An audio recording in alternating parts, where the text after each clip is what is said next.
So, welcome everyone for our today's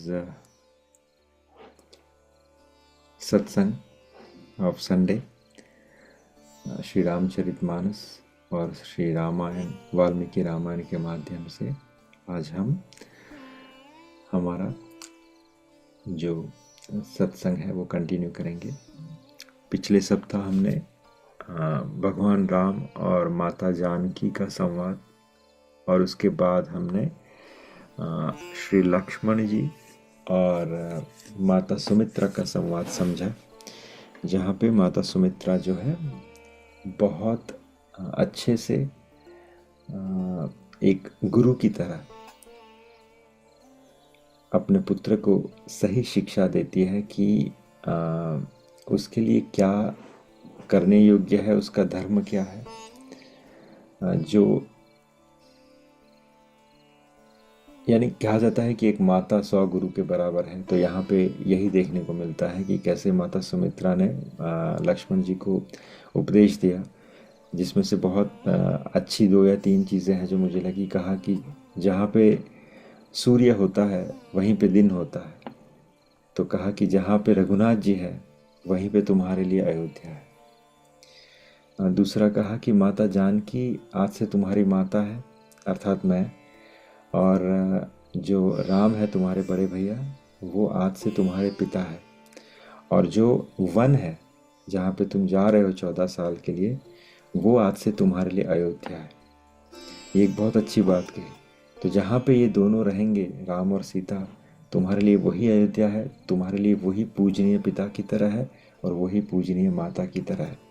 जिसका एक उदाहरण आगे देखने को मिलेगा जब सुग्रीव को माता जानकी के जो गहने मिलेंगे, वहाँ पे भगवान राम जब कहते हैं कि लक्ष्मण क्या ये कुंडल तुम्हारी भाभी के हैं, क्या ये पायल तुम्हारी भाभी की है, तब लक्ष्मण कहते हैं कि मैंने तो कभी माता के चरणों से ऊपर कभी उनको आंखें उठा के देखा ही नहीं, तो मुझे कुंडल के बारे में नहीं पता।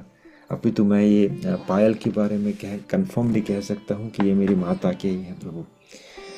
तीसरी चीज़ जो बहुत अच्छी कही माता सुमित्रा ने, जो एक सेवा का जो गूढ़ रहस्य है वो लक्ष्मण जी को समझाया कि सेवा कैसी होनी चाहिए। तो तुम्हारे जो सेव्य है उसको उसमें सुख मिले, बस यही सेवा का एक परमो धर्म है कि आपकी सेवा ऐसी हो कि आपके सेव्य को सुख मिले, उनको आनंद मिले, उनको सहूलियत मिले।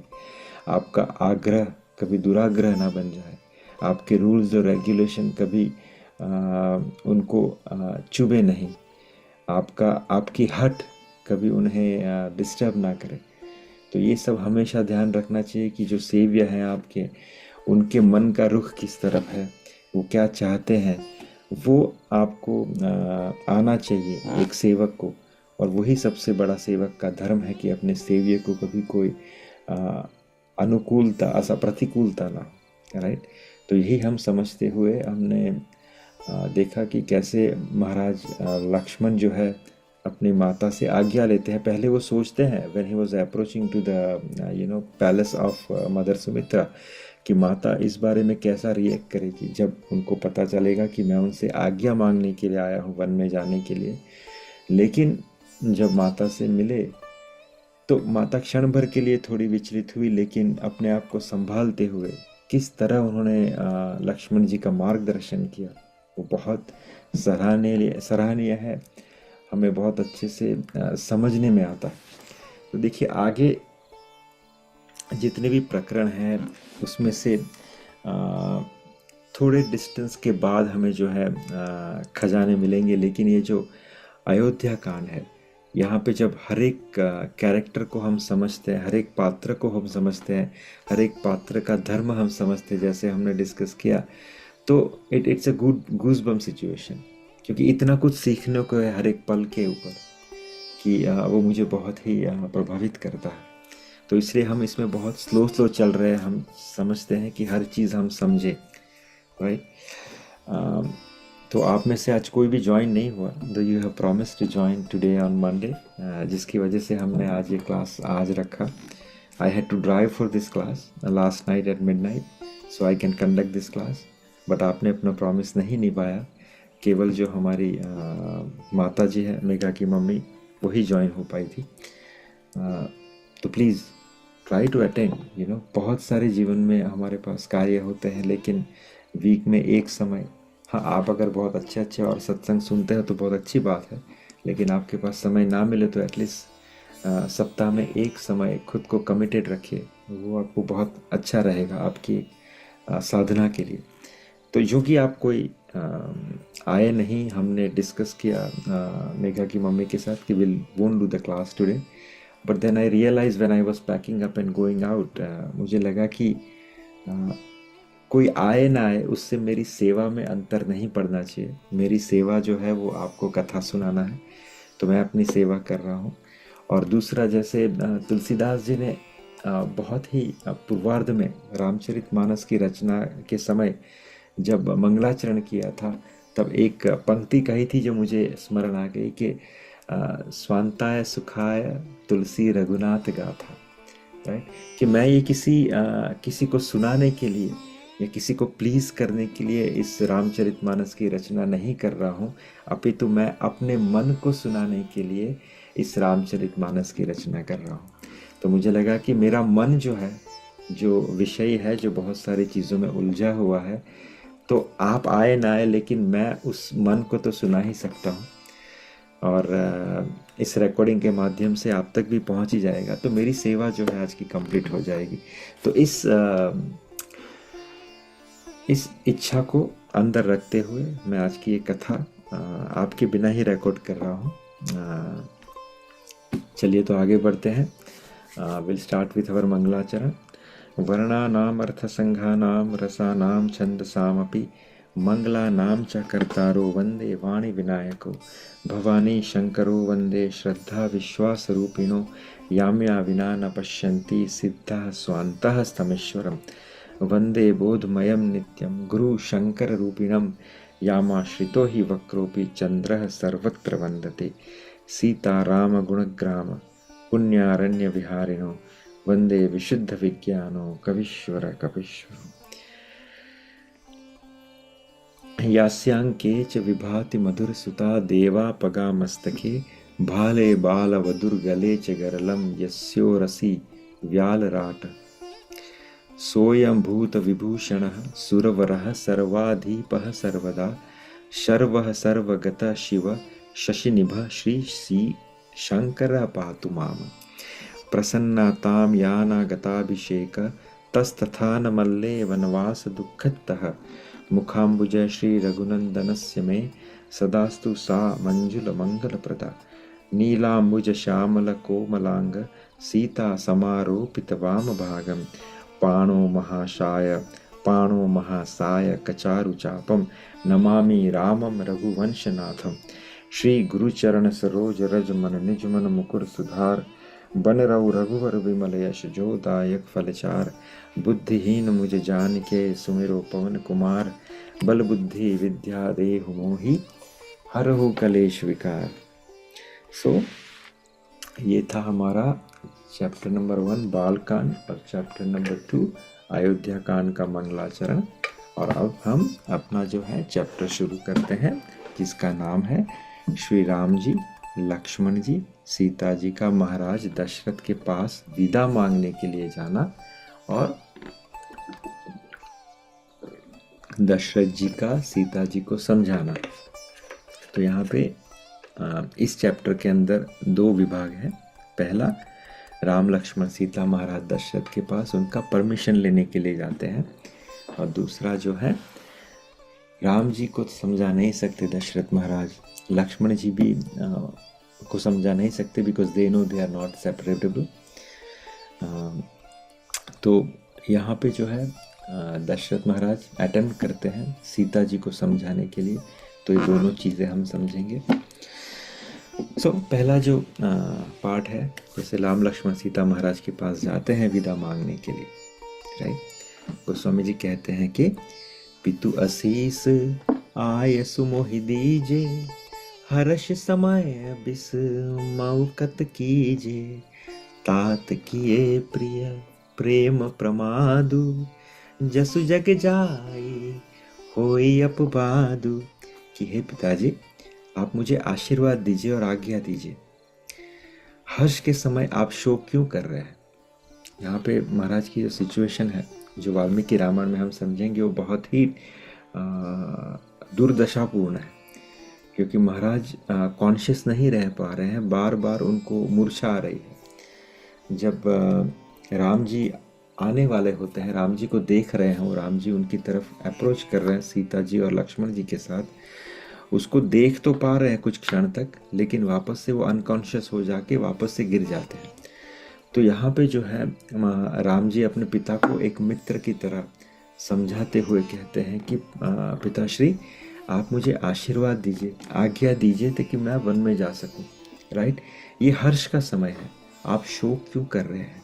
हे तात, प्रिय के प्रेमवश प्रमाद करने से जगत में यश जाता है और निंदा होगी। राइट, प्रिय के प्रेमवश प्रमाद करने से, यानी यहाँ पे एक बहुत सही चीज बताई कि कर्तव्य में त्रुटि अगर आप करते हो किसकी वजह से, किसी प्रिय की वजह से या उनके प्रेम के कारण, अगर आप अपना कर्तव्य जो है उसको चूकते हो, उसको निभाने में चूकते हो, तो उससे कुछ नहीं होगा, पर आपकी निंदा होगी। तो आप ऐसा क्यों कर रहे हैं? आपका कर्तव्य है कि अब मुझे विदा कीजिए, जो आपने वचन दिया था उस वचन को निभाने के हेतु you please allow me to गो।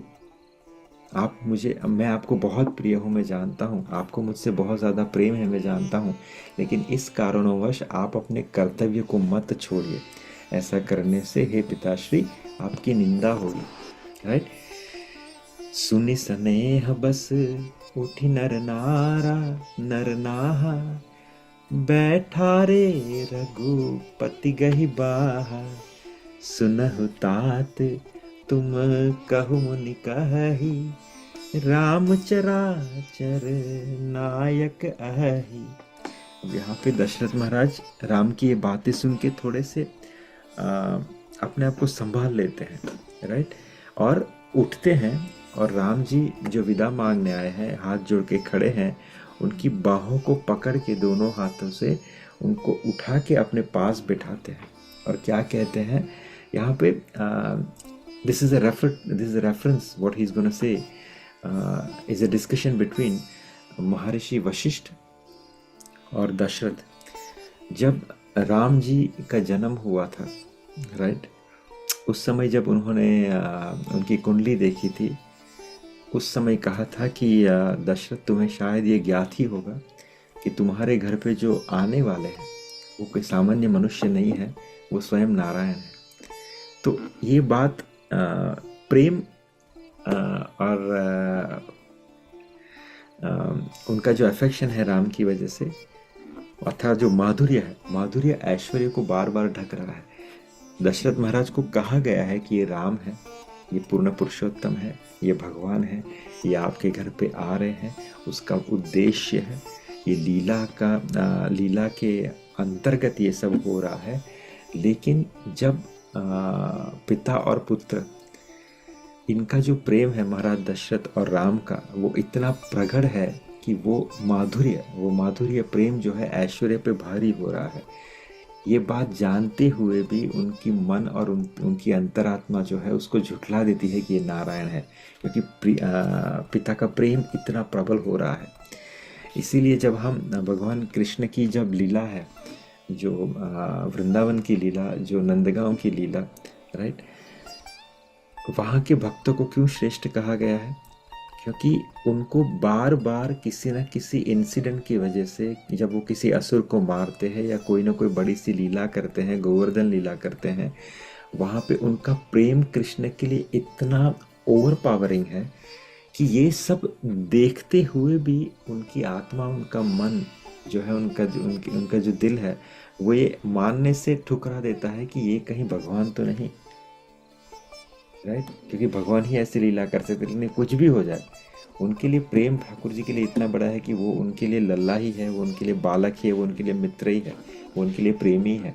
उनका मन झुठला देता है कि ये भगवान हो सकते हैं। तो यहाँ पे भी दशरथ महाराज को वशिष्ठ जी ने कहा था, ये एक दो बार इंसिडेंट में आता है, पर ये दशरथ महाराज का मन जो है जुठला देता है, वो उसको याद ही नहीं रखता। लेकिन इस समय क्योंकि ये थंडरस्टॉर्म जैसी सिचुएशन है जो उनके माइंड को स्टक किया है, तो यहाँ पे ये वापस से थॉट निकल के आता है और वो राम को इसी तरह संबोधित करते हैं कि हे तात, हे राम सुनो, तुम्हारे लिए मुनि लोग कहते हैं कि श्री राम जो है वो चराचर जगत के स्वामी हैं। तो अगर बेटा तुम स्वामी हो तो क्या तुम इसको चेंज नहीं कर सकते? क्या ज़रूरत है हमें, I have to send you to the forest, is there a way you can change this one? क्यों इस कर्म के अधीन आ रहे हो जो मेरे कारण घटा है? राइट, इनडायरेक्टली ये कह रहे हैं कि तुम भगवान हो तो इसे चेंज कर दो ना, क्योंकि मैं तुम्हारे बिना जी नहीं पाऊंगा।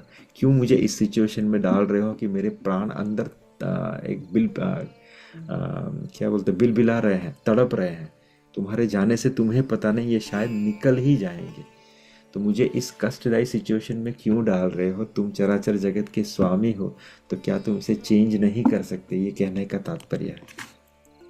राइट, यहाँ पे वाल्मीकि रामायण को जब हमने पढ़ा तो जैसे हमने कहा था कि 3 रानियां नहीं थी महाराज दशरथ की 350 रानियां थी, 350 क्वींस किंग दशरथ है, जिसका उल्लेख वाल्मीकि रामायण में मिलता है कि जब सिचुएशन सबको पता चल गई कि राम ने परमिशन ले ली है माता कौशल्या से और सीता और लक्ष्मण उनके साथ जा रहे हैं, और अब they are going to take a permission from Maharaj Dashrath, तो उनके साथ ये सब रानियां भी हैं जो अपनी आंखें गीली की हुई, अर्थात यहाँ पे लिखा है कि आंखें लाल की हुई रोने की वजह से, ये सब जो है महाराज दशरथ के महल की तरफ प्रवेश कर रही है, जिसका यहाँ पे संकेत मिलता है कि कुछ कुछ लाल नेत्रों वाली 350 पतिव्रता युवती, राइट, 350 पतिव्रता युवती स्त्रियां महारानी कौशल्या को सब ओर से घेर कर धीरे धीरे उस भवन में गई जहां पे महाराज दशरथ विराजमान थे। कितनी? 350 रानियां। यहाँ पे क्लियर कट नंबर्स पता चलते हैं कि इतनी रानियां जो हैं वो माता कौशल्या को घेरी हुई, आंखें नमी की हुई महाराज दशरथ की तरफ आगे बढ़ रही है। और जब इन दोनों का मिलन होता है तो यहाँ पे कुछ बातें वाल्मीकि रामायण के हिसाब से जो डिस्कशन होता है वो मैंने यहाँ पे लिखी है। यहाँ पे भगवान राम कहते हैं महाराज दशरथ को when he went to take a permission कि मेरे साथ लक्ष्मण भी वन में जाने की आज्ञा मांग रहे हैं आपसे, साथ ही यह भी स्वीकार कीजिए हे पिताश्री कि सीता भी मेरे साथ वन को जाए। मैंने बहुत से सच्चे कारण बताकर I tried my best in दोनों को रोकने की चेष्टा की है, परंतु ये यहाँ रहना नहीं चाहते, अर्थात माता सीता और लक्ष्मण। अतः दूसरों को मान देने वाले नरेश अर्थात आप शोक छोड़कर हम सबको, मुझको, लक्ष्मण को और सीता को भी उसी तरह वन में जाने की आज्ञा दीजिए जैसे ब्रह्मा जी ने अपने पुत्र सनकादिकों को तप के लिए वन में जाने की अनुमति दी थी। यहाँ पे भगवान राम वापस से एक उदाहरण शास्त्र श्रीमद् भागवतम का कोट कर रहे हैं, जहाँ पे उन्होंने एग्जाम्पल दिया किसका? सनकादिक ऋषियों का, अर्थात सनत कुमारों का। ब्रह्मा के जो प्रथम 4 मानस पुत्र थे जो उनके मन से प्रकट हुए थे वो थे सनकादिक ऋषि, राइट, सनत कुमार जिसे हम कहते हैं, जिनका सर्जन ब्रह्मा ने इसलिए किया था कि वो आगे जाके सृष्टि का सर्जन करेंगे और इस ब्रह्मांड की सृष्टि को बढ़ाने में उनकी हेल्प करेंगे। लेकिन जैसे ही उनकी उत्पत्ति हुई, क्योंकि वो बहुत नॉलेजेबल थे, तो उन्होंने ब्रह्मा जी से कहा हाथ जोड़ के कि हे पिताश्री, पिता का सर्वोच्च जो उद्देश्य है या सर्वोच्च जो उनका कर्तव्य है वो क्या है कि उनके जो पुत्र हैं, उनकी जो संतान है वो भगवत प्राप्ति के ऊपर मार्ग पर आगे बढ़े। That is the best responsibility for the parents. अगर आपने अपने पुत्र को भगवत प्राप्ति के मार्ग पे नहीं भेजा, और शास्त्र तो ये भी कहता है कि अगर उसकी डिलीवरी नहीं हुई, वो इस संसार से मुक्त नहीं हुआ, तो उसकी अधोगति के लिए उसके माता पिता जवाबदार है, क्योंकि माता पिता इस संसार रूपी यज्ञ के अंदर कार्यरत होकर उन्होंने इस संतान की उत्पत्ति की बाय गिविंग द गारंटी, उस आत्मा को उन्होंने गारंटी दिया कि मैं तुम्हें इस संसार से निकालने में तुम्हारी मदद करूंगा। लेकिन अगर माता पिता अपने इस कर्तव्य को चूकते हैं, अपने इस कर्तव्य को निभाते नहीं हैं, और उनकी वजह से, उनकी अपब्रिंगिंग की वजह से अगर उनका पुत्र जो है, उनकी जो संतान है, उनकी जो पुत्री है, वो अधोगति प्राप्त करती है, तो 27 प्रकार के जो नरक है बताए गए हैं शास्त्र में से, उसमें से एक प्रकार के नरक के वो भागीदार बनते हैं। तो सबसे बड़ा उद्देश्य जो माता पिता का है जब वो संसार में किसी जीव को लेके आते हैं, तो वो ये रहता है कि वो उसकी मुक्ति के लिए उसे मार्गदर्शन दे, उसे ऐसा इन्वायरमेंट प्रदान करे। तो जब ये बात याद दिलाते हुए सनत कुमार ने कहा कि पिताश्री, आपका सबसे बड़ा उद्देश्य ये है कि हम इस संसार से मुक्त बने रहे, तो आप हम पे कृपा कीजिए कि हम इस संसार में कार्यरत ना हो। हमें आज्ञा दीजिए, हमें आशीर्वाद दीजिए कि हम निरंतर भगवत भजन करें, भगवत कीर्तन करें और भगवान का नाम श्रवण करें। तो ब्रह्मदेव ने सखुशी अपने इन चारों पुत्रों को आज्ञा दी, विदा दी कि जाके तुम अपना भगवत मार्ग के ऊपर आगे बढ़ो।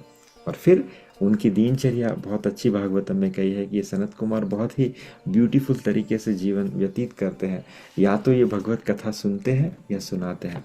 उनको ऐसे 50,000, 5,000, 550 ऐसे लोगों की आवश्यकता नहीं है भगवत चर्चा करने के लिए। चारों में से एक सनत कुमार जो है वो व्यासपीठ पे बैठ जाते हैं और तीनों को कथा सुनाते हैं। राइट, अगली बार वो जो बचे 3 हैं उनमें से कोई एक व्यासपीठ पे बैठते हैं और बाकी तीनों को कथा सुनाते हैं। और उसके अलावा उनका जो आहार है वो क्या है? हरि शरणम। जो 4 सनत कुमार है उनका संप्रदाय है, राइट, कुमार संप्रदाय, उसका मंत्र यही है, हरि शरणम हरि शरणम हरि शरणम। राइट, तो यहाँ पे सनकादिक को रेफरेंस लेते हुए भगवान राम कहते हैं कि आप ऐसे ही हम सबको आज्ञा दीजिए जैसे ब्रह्मा जी ने दी थी। और इसका दूसरा अर्थ ये भी यहाँ पे निकलता है कि यहाँ पे भगवान राम महाराज दशरथ को संकेत देते हैं कि हमारा वन में जाने से कोई अमंगल नहीं हो रहा है, हमारा वन में जाने से कल्याण होने वाला है। क्योंकि राम से मर्यादा पुरुषोत्तम की यात्रा जो है वो इस वन के माध्यम से ही होगी। आज के बाद जब राम की कीर्ति गाथा गाई जाएगी तो वो इस वन पर्व के माध्यम से ही गाई जाएगी। तो यहाँ पे इनडायरेक्टली महाराज राम कह रहे दशरथ जी को कि पिताश्री, हमारा वन में जाने से कल्याण ही होने वाला है, तो आप प्लीज हमें आज्ञा दीजिए, अर्थात हम तीनों को। राइट, दूसरा आगे समझाते हुए क्या कहते हैं कि मैं आपकी उक्त आज्ञा का पालन करता हुआ 14 वर्ष वन में वनचारी प्राणियों के साथ निवास करूंगा। आपके मन में कोई अन्यथा विचार नहीं होना चाहिए। आप यह सारी पृथ्वी भरत को दीजिए। He is clearing out, right, कि भरत का स्टेटस क्या रहेगा। मैं वन में रहूंगा 14 साल तक, और आप ये जो पूरी पृथ्वी जो आपके अंडर आती है, जिसके आप राजा हो, ये बिना किसी संकोच के आप भरत को दे देना। We have to follow this commitment what we have given to mother Kaikeyi. वापस महाराज राम महाराज दशरथ को संबोधित करते हुए कहते हैं कि हे रघुनंदन, मैंने अपने मन को दुख देने अथवा स्वजनों का प्रिय करने के उद्देश्य से राज्य लेने की इच्छा नहीं की थी। यहाँ पे वापस से महाराज देखिए, पिता अपने पुत्र को लग रहा है कि वो वन में जा रहा है, तो वो क्लियर कर दिया कि मैं वन में जाऊंगा, भरत को राजगद्दी देना, पूरे पृथ्वी का सम्राट बना देना। दूसरी बात क्या कही, उन्होंने अपना स्टैंड क्लियर कर रहे हैं भगवान राम कि जब आपने मुझे राज्याभिषेक करने के लिए निमंत्रित किया था, मुझे युवराज पद के ऊपर घोषित किया था, तब मैंने ये जो युवराज पद है वो किसी लालच की वजह से या किसी इच्छा की वजह से नहीं एक्सेप्ट किया था। हे रघुनंदन, मैंने अपने मन को सुख देने के लिए, कि कल मैं राजा बन जाऊंगा, या स्वजनों का प्रिय, I will favour to my family members, right, my relatives, तो मैंने अपने स्वजनों का प्रिय करने के लिए या अपने को सुख देने के लिए कभी भी इस राज्य की इच्छा नहीं की थी। राइट, मैंने सिर्फ और सिर्फ इस राज्य को एक्सेप्ट किया था। क्यों? क्योंकि हे नाथ, आपकी आज्ञा का यथा व पुत्र से पालन करने के लिए, और कोई मेरा उद्देश्य नहीं था, क्योंकि हे पिताश्री आपने मुझे आज्ञा दी थी, इसीलिए मैंने इस राज्य को एक्सेप्ट किया था। तो मेरे लिए आपकी आज्ञा जो है वो राज्य से सर्वोपरि है, राज्य के ऊपर है। तो राज्य मिलना नहीं मिलना मेरे लिए दुख का कारण नहीं है, या मैं इससे दुखी नहीं होऊंगा। तो आप अपने मन से ये बात निकाल दीजिए कि मुझे वनवास मिला है तो मैं दुखी होऊंगा। अपितु मेरा राज्य एक्सेप्ट करने का जो रीजन था वो क्या था, वो आपकी आज्ञा थी। तो यहाँ पे वन में भी जा रहा हूँ, वो आपकी आज्ञा के हेतु ही जा रहा हूँ, आपके वचन की पूर्ति के लिए जा रहा हूँ, जो मेरे लिए सुख का कारण है। तो मेरे लिए वन और राज्य दोनों में कोई अंतर नहीं है। Yes, what can give me the happiness is your आज्ञा, क्योंकि मैं राज्य को आपकी आज्ञा के अधीन ही एक्सेप्ट कर रहा था। तो वन भी मेरे लिए उतना ही सुखदायक है, तो मैं उसमें कुछ भी दुख का कारण नहीं देख रहा हूँ। तो आप प्लीज इस दुविधा से भी आप निकल जाइए। राइट, आगे भगवान राम समझाते हुए कहते कि हे पुरुष शिरोमणि, मेरे मन में अगर यदि कोई इच्छा है तो यही है कि आप सत्यवादी बने। देखिए, पिता और पुत्र का जो रिलेशन है वो एक मित्र जैसा है। यहाँ पे भगवान राम चाहते हैं कि उनके पिता की अधोगति ना हो, उनके पिता की अपकीर्ति ना हो। इसके लिए भगवान राम कहते हैं कि ये राज्य पाना मेरी कभी इच्छा नहीं थी। हाँ, अगर मेरे मन में कोई इच्छा है तो वो क्या है इस समय, कि आपका जो वचन है वो निरर्थक ना हो, वो मिथ्या ना कहलाए, आप सत्यवादी बने, आपका वचन कभी मिथ्या ना होने पाए। यह बात मैं आपके सामने सत्य और शुभ कर्मों की शपथ खाकर कहता हूँ। भगवान राम अपने सत्य और शुभ कर्म की शपथ खा के कहते हैं कि अगर मेरे मन में कोई इच्छा है, हे मेरे प्रिय पिताश्री, वो ये है कि आप सत्यवादी बने। तात प्रभु, अब मैं यहाँ एक क्षण भी नहीं ठहर सकता। राइट, अतः आप इस शोक को अपने भीतर ही दबा लें। मैं अपने निश्चय के विपरीत कुछ भी नहीं कर सकता। रघुनंदन, कैकेयी ने मुझसे, अपने पिताश्री को ही रघुनंदन कह रहे हैं कि रघुनंदन, कैकेयी ने मुझसे यह याचना की कि राम तुम वन को चले जाओ। मैंने वचन दिया था कि अवश्य जाऊंगा, उस सत्य का मुझे भी पालन करना है। कितना अच्छे से समझा रहे हैं अपने पिताश्री को। पहली बात, मेरी इच्छा यह है कि आप सत्यवादी बनो। दूसरी बात, राइट, मैं अब यहाँ पे क्षण भर भी रुक नहीं सकता, क्योंकि मैंने ऑलरेडी माता कैकेयी का जो वचन था वो एक्सेप्ट कर लिया था कि okay, I am living today only, so I have to live today. Right, और दूसरी बात, मैं इस वचन से डिग भी नहीं पाऊंगा, क्योंकि मुझे भी अपने उस सत्य का पालन करना है। राइट, तो देखिए, महाराज हरिश्चंद्र की जो धरोहर है उसमें हमें लगा कि राजा हरिश्चंद्र ही सत्यवादी थे, क्योंकि उसके नाम के उनको ही टैग मिला है सत्यवादी का। पर यहाँ पे हम देखते हैं कि उसके इन कुल में, महाराज हरिश्चंद्र की कुल में, हर इंसान सत्य के ऊपर कितना वेट कर दे रहा है। राइट, धर्म के पालन के हेतु कहाँ तक जा रहे हो। राइट, और आज हम क्षण क्षण में, पल पल में असत्य का आसरा लेते हैं और फिर कहते हैं कि हम धार्मिक हैं, हम धर्म का पालन करते हैं, हम हिंदू धर्म को फॉलो करते हैं, हम सनातन धर्म को फॉलो करते हैं। बट धर्म का पहला चरम क्या है? सत्यवादी। कितना अच्छे से भगवान राम यहाँ पे सीख दे रहे हैं। राइट, तो यहाँ पे दशरथ महाराज को समझ में आ गया कि राम अपने कर्तव्य से, अपनी सत्यनिष्ठा से, और मुझे भी अपनी सत्यनिष्ठा से हिलाने में सामर्थ्य है। वो नहीं करने देंगे मुझे ये कार्य, ना तो वो खुद करेंगे ना मुझे करेंगे। तो इनको समझाने का कोई क्या बोलते फायदा नहीं है। Rather than what I should do, I should explain Sita. क्योंकि सीता जो है, पहले तो आज तक कभी महल के बाहर रही नहीं, उन्हें इस बात का पता नहीं है कि जंगल में कैसे रहा जाता है। दूसरा, मुझे जनक जी को भी अपना मुंह दिखाना है।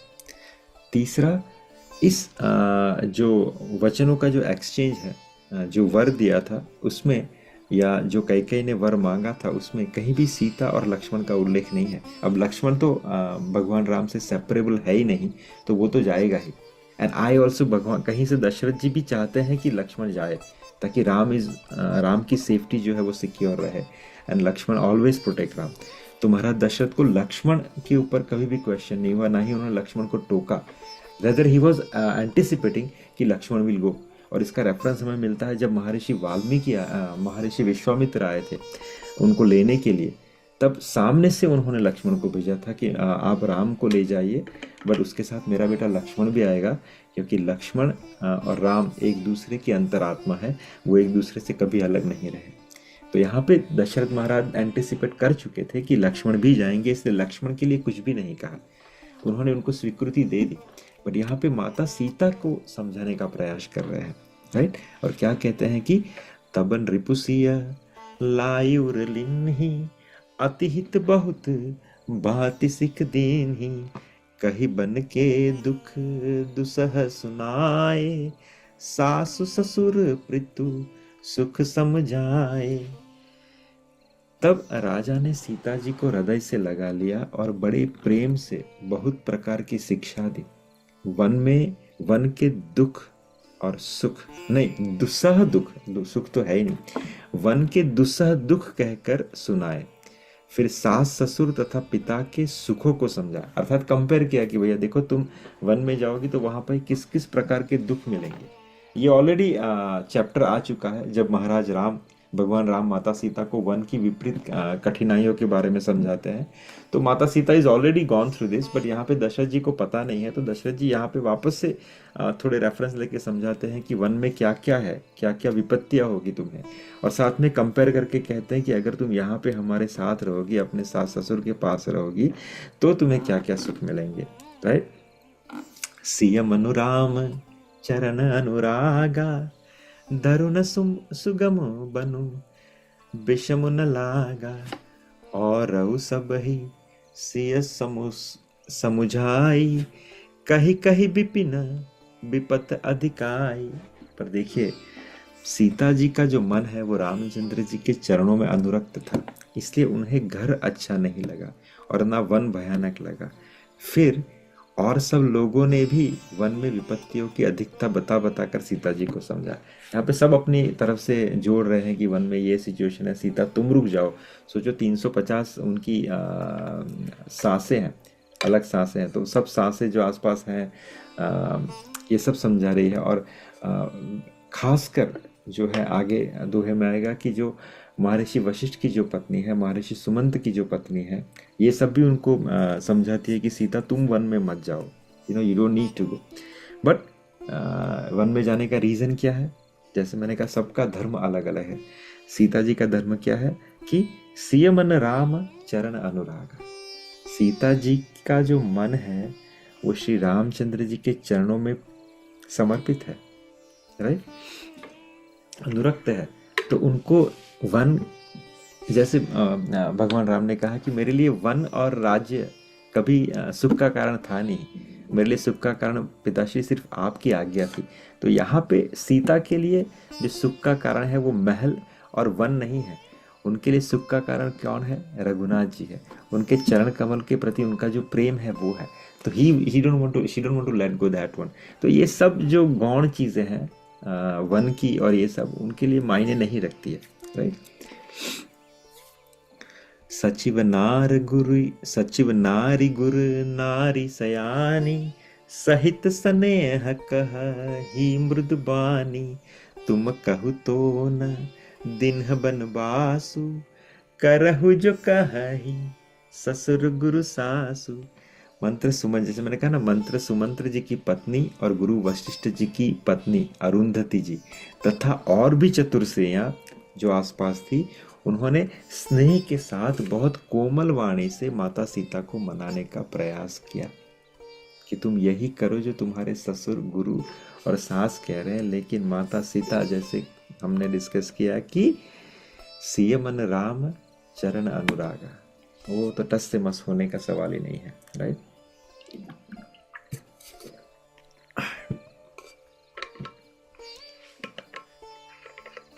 हाँ, लेकिन सीता जी थोड़ी सी व्याकुल हो उठी, क्योंकि सब कोई फोर्स कर रहे हैं राम जी के साथ नहीं जाने के लिए। तो उनका मन थोड़ा व्याकुल हो गया इस चिंता के मारे कि ये इतना सब हट कर रहे हैं, कहीं इस हट को सुन के मेरे पति जो हैं वो मुझे ये ना कह दे कि तुम सीता यहीं पे रह जाओ, then I would not able to oppose him in front of everyone. तो ये सोच के वो थोड़ी सी व्याकुल हो उठती है, राइट। यह शीतल हितकारी मधुर और कोमल सिख सुनने पर सीता जी को अच्छी नहीं लगी, राइट। वो इस प्रकार व्याकुल हो गई मानो शरद ऋतु के चंद्रमा की चांदनी लगते ही चकोर व्याकुल हो जाता है। आगे सीता जी जो है वो संकोचवश कोई उत्तर नहीं देती। इन बातों को सुनकर कैकेयी जो है वो माता कैकेयी थोड़ी सी तिलमिला उठती है, थोड़ा सा उनको गुस्सा आ जाता है, राइट। उन्होंने ऑलरेडी क्या किया, उन्होंने मुनियों के वस्त्र, आभूषण और बर्तन लाकर श्री रामचंद्र जी के आगे रख दिए और कोमल वाणी से कहा। यहाँ पे माता कैकेयी, वैसे बाहर से क्या दिख रहा है कि माता कैकेयी गुस्सा हो गई, थोड़ी सी एजिटेट हो गई कि क्या चल रहा है यार, जल्दी करो निकलो यहाँ से। और इसलिए उन्होंने ये सब वस्त्र मंगवा के उनको दे दिए, जिसमें वन के आभूषण हैं, वन के वस्त्र है, वलकल वस्त्र जिसे हम कहते हैं, कमंडल है, कि भैया चलो निकलो। तो यहाँ पे दूसरा पक्ष ये भी है कि माता कैकेयी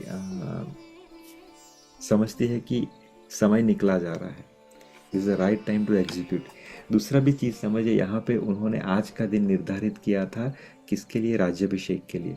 सो दिन और मुहूर्त अच्छा है, तो इसमें एग्जीक्यूट हो जाना चाहिए वन भी, ताकि उनकी जो वन की यात्रा है वो बहुत अच्छी तरह से श्रेयस्कारी हो।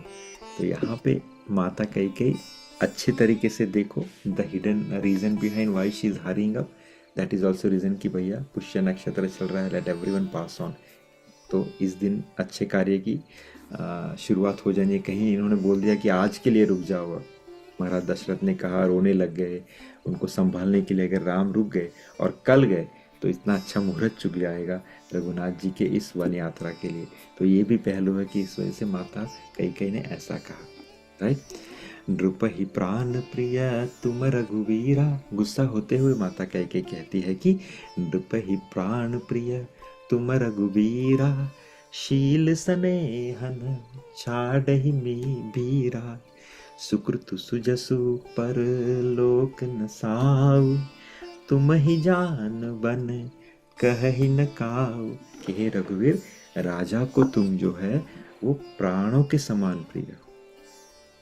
प्रेमवश दुर्बल हृदय के राजा शील और स्नेह नहीं छोड़ पाएंगे।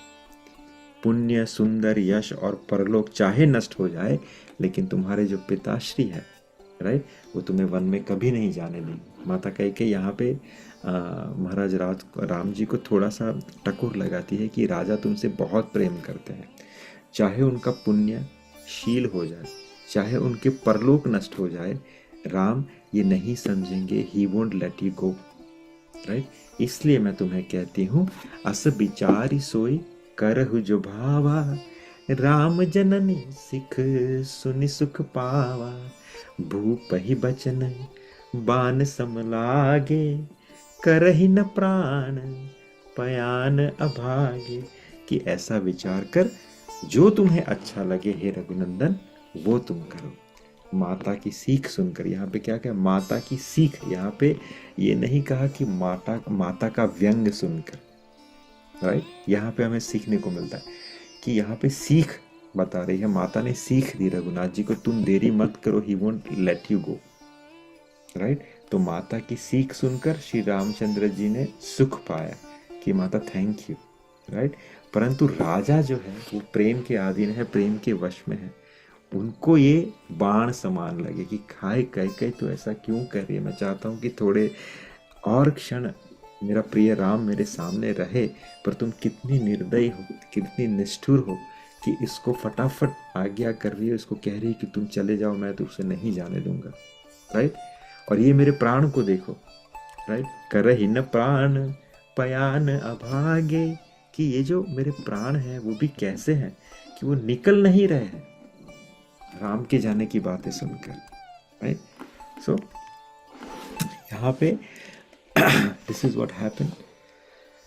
और फिर महाराज दशरथ समझते हैं कि ना तो राम जी टस से मस होंगे, ऑब्वियस है, लक्ष्मण का तो सवाल ही नहीं है, उनके लिए तो धरोधर धर्म की परम ध्वजा सिर्फ एक ही है, जहाँ पे राम वहाँ पे लक्ष्मण, तो उसको तो कोई मतलब ही नहीं है ना। ही वांटेड कि लक्ष्मण हमेशा उनके साथ रहे, और सीता जो है नॉट पॉसिबल, क्योंकि जैसे हमने कहा सीएम अनुराम चरण अनुराग, तो वो भी नहीं रुकने वाली। तो महाराज दशरथ जो है हैवी हार्ट से अपने तीनों को आज्ञा देते हैं, right. And then the next chapter is Shri Ram Sita Lakshman का वनगमन और नगर निवासियों को सोए छोड़कर आगे बढ़ना। यहाँ पे भी दो चीज़ें आएगी। एक तो पहला सेक्शन ये है कि सीता राम और लक्ष्मण वन में जाने के लिए महाराज दशरथ के महल से निकल चुके हैं और निकल जाएंगे। फिर वो महर्षि वशिष्ठ के यहाँ भी थोड़ा समय रुकेंगे रास्ते में, फिर कुछ इंस्ट्रक्शन देंगे, उनसे कुछ रिक्वेस्ट करेंगे, विल अंडरस्टैंड दैट। और फिर वहाँ से वो महाराज दशरथ जो है आर्य सुमंत को रिक्वेस्ट करते हैं कि भैया तुम इसे वन में छोड़ाओ, 4 दिन घुमा लाना, वन की कठिनाइयाँ दिखा देना, और फिर उनको समझा बुझा के वापस मेरे पास ले आना। लेकिन अगर ये जो है राम और लक्ष्मण ये आने वाले नहीं है, ये भी मुझे पक्का पता है, तो अगर ये ना आए तो एटलीस्ट सीता को समझा बुझा के ले आना, तुम उनके साथ जाओ। तो अपने मित्र जो आर्य सुमंत है, जो उनके मंत्री है, वो खुद सारथी बन के उनके साथ जाते हैं रथ के ऊपर। ये सब हम बाद में डिस्कस करेंगे। तो हम यहीं पे अपना जो है आज का सत्संग विराम करते हैं। आपसे अगले सप्ताह मुलाकात होगी। हम जो है next Sunday I have to travel because of my son's appointment on Sunday, but if you want we can have a class on Saturday. जैसा आपको ठीक लगे आप बता देना, ठीक है। सो राधे राधे, हरे कृष्ण।